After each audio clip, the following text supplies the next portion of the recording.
I'm James A. Bolen, Jr. I go by the nickname of Jay. I was born November the 15th, 1937, and I've lived almost all of my life in Alexandria, Louisiana. Well, we all have traumas, but I just turned 5 years old and managed to start a fire in a grass field next to the house on Harvard Street in Alexandria, Louisiana, and it was in January, and the wind caught it, and I just happened to be wearing some cowboy chaps that a neighbor had given to me for my 5th birthday, which was less than 2 months before, and unfortunately it was in 1943, and it was flammable. So 5 years old, has both legs burning, he starts running, and my mother came out of the house and rolled over me to put out the fire, and I spent some months at Baptist Hospital in Alexandria, which they didn't know what to do. And they did what's called SITZ, S-I-T-Z baths. And they finally figured out that there was a specialist in New Orleans by the name of Herman Metz, M-E-T-Z, who was starting to do skin grafts as a result of World War II veterans that are already starting to get burns in World War II. So they sent me down there, and I stayed there for almost 2 years, undergoing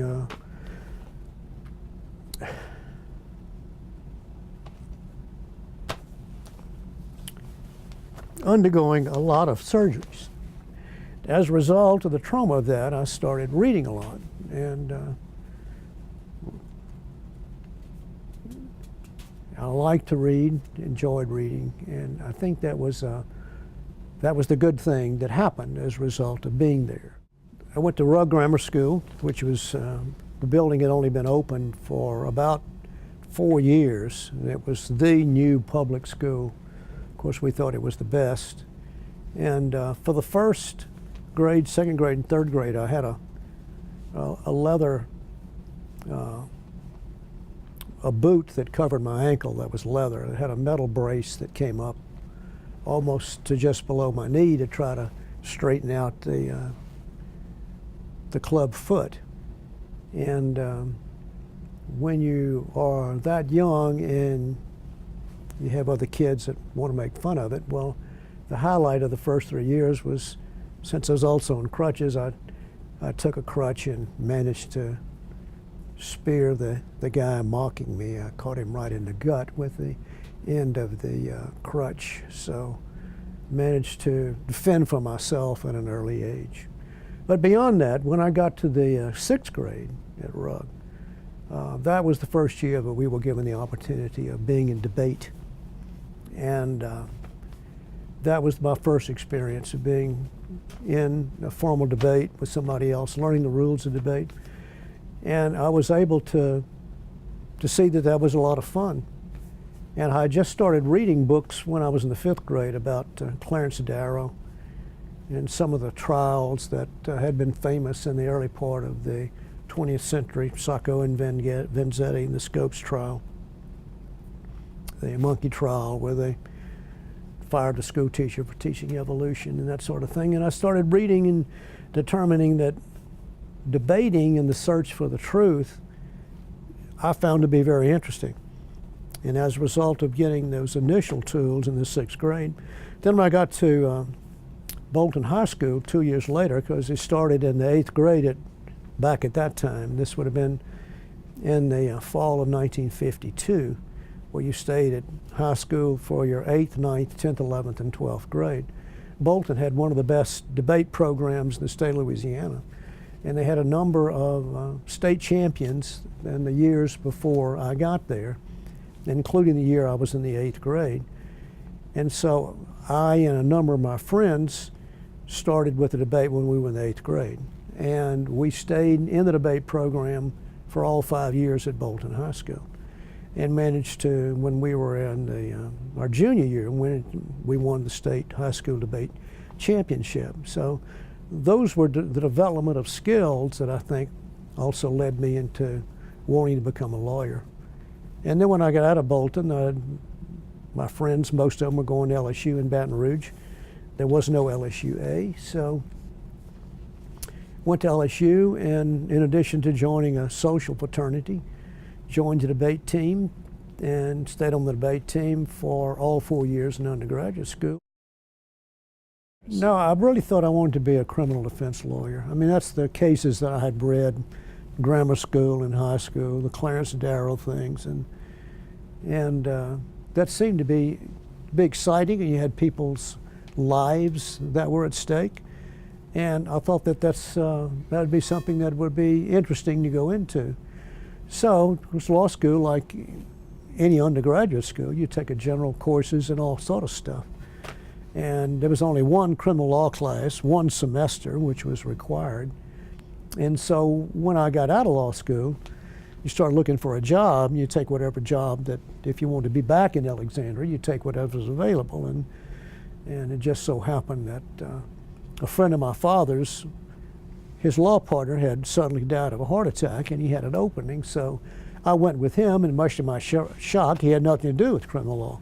Another attorney in Alexandria happened to see me in court doing some really piddling thing, and he needed somebody to go into as a young attorney in his practice. It was just him and another lawyer. And so he asked the chief deputy clerk something about me. And fortunately, I'd worked for several summers under her, getting her guidance, so she gave me a glowing recommendation. So I went with that firm, and they didn't do any criminal law either. And there again, one day in court, doing, in my opinion, some piddling thing, guy from another firm who just had their young lawyer decide to go to tax school in New York City. They needed a young lawyer, and he seemed to be impressed with whatever I was doing in court. And we had only 2 judges at the time for the 9th Judicial District Court. He happens to go to the only one of the 2 that knew anything about me.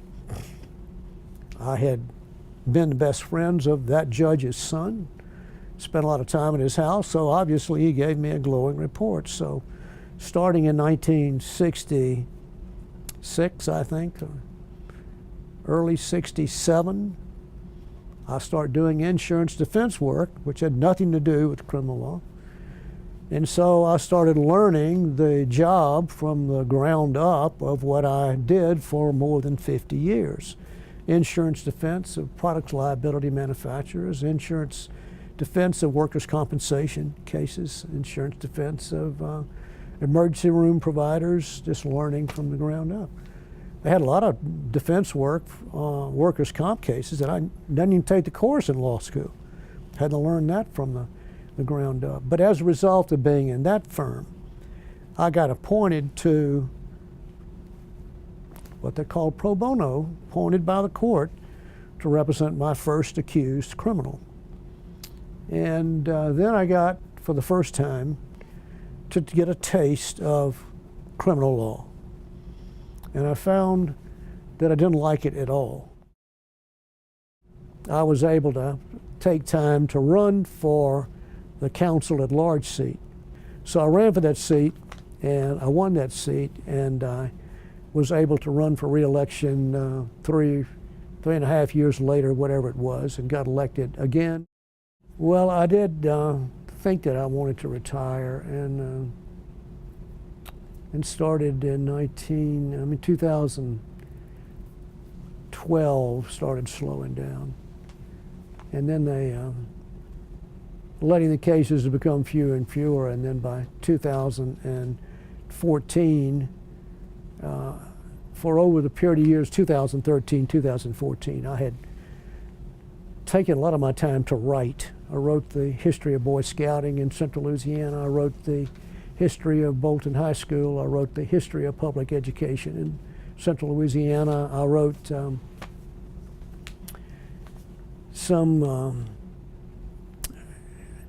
with my oldest granddaughter, Genevieve. When she was about 8, we started exchanging stories about Johnny Lockenboy, and she would sit by my side, and I would type on the keyboard.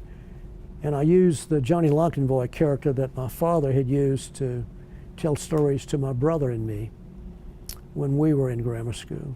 So we made up stories about Johnny Lockenboy, and then I got that self-published and sent her a copy. She would tell me the story, and then I'd try to change things around so it would be in some kind of an order. Then, given the opportunity in 2015 to start doing medical malpractice defense work again, I started handling those cases again, and that's kept me active all throughout 2016, 2015, 2016, 2017, and I'm sure at the current rate I'll be kept busy for 2018, and we'll see how it goes after that. Well, I was given the opportunity in 1992 when LSU started their program for their juniors who had finished their junior year, who were about to end their last year in law school. They set up a required course that was in conjunction with the National Institute of Trial Advocacy in the summer of 1992. And you become an ad hoc member of the faculty of LSU Law School. And they invited certain lawyers and certain judges from around the state of Louisiana to be the teachers. And I was fortunate to be in part of that first teaching group. And what the purpose of it is to try to teach some trial skills to the seniors in law school so that if they got out of law school, they'd be able to go in the courtroom and know something about what's going on. What is proper evidence? How do you use proper questions on direct examination to a witness? What are the proper questions to cross-examine a witness? What are the proper questions for the lawyer to ask on rebuttal? How do you get an object like a bat or a ball or a medical transcript into evidence? These are things in law school you're taught. These are exhibits, but how do you get them into evidence? There's a procedure that you go through that needs to be taught. So I stayed a part of that faculty from 1992, 3, 4, 5, 6, 7, sometime around 2008 or 9. Then I just got tired of it for a while and didn't do it. And then in 2016, I was invited to come back to the panel to teach again, and they told me they had changed the format. They changed the problem and changed it all. So I found the changes to be exciting and wanted to be a part of it again. But unfortunately, I ended up having to have surgery in 2016 and had to cancel almost at the last minute. I got invited back last year, 2017, so that was the first year I taught in several years, and I really enjoyed it. And occasionally I will see some of the law students that had taught over that long period of years. 2 occasions I actually had cases where they were the attorney on the opposite side. So if I'm invited back this year, I plan to accept and continue to do that. I think there are numerous ways to serve other than just being a lawyer. And if all of us can work together to be a part of that kind of lawyering, I think it'll serve society well. I think the proudest accomplishment would be just to do a good job and to have a reputation of being ethical and professional and being prepared in every case, and then having a life other than the law.